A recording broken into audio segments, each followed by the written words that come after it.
Martine nous écrit, qui est militante socialiste depuis 81. Je savais pas que ça existait, un truc pareil. Félicitations Martine, vous êtes collector. Néanmoins, envoyez-nous une preuve de vie, qu'on puisse authentifier le courrier.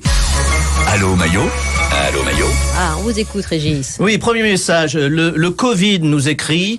Ça serait possible de reparler un peu de moi. Je me sens oublié ces dernières semaines. Oui, chacun son tour. En ce moment, on est en plein variant Zemmour. On vous rappellera pour la 3e dose. Merci. Ce besoin quasi névrotique de certains d'occuper systématiquement le devant de la scène médiatique. Courrier suivant. Beaucoup de réactions énervées après l'annonce du gouvernement de vouloir prolonger la possibilité d'utiliser le pass sanitaire jusqu'au 31 juillet 2022. Je vous lis la plus mesurée, évidemment. Cher Monsieur Maillot, fervent défenseur des libertés individuelles, je suis scandalisé par contre la poursuite du pass sanitaire qui prive les citoyens des plus élémentaires des libertés, celle de vivre en paix, et ce, dans la plus stricte confidentialité. Et c'est signé Xavier Dupont de Ligonnès.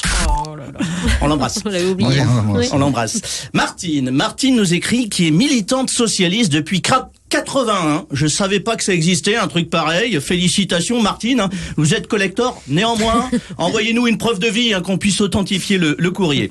Je lis Martine, pourquoi Anne Hidalgo ne veut-elle pas débattre face à nous les militants? Ce n'est pas dans l'esprit de la démocratie participative. Parce qu'elle est timide, enfin.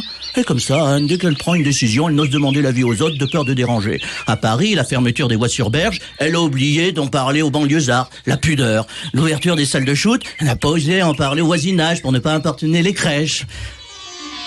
Soyez rassurés. Si Anne est élue présidente, vous ne serez pas dérangés par les référendums.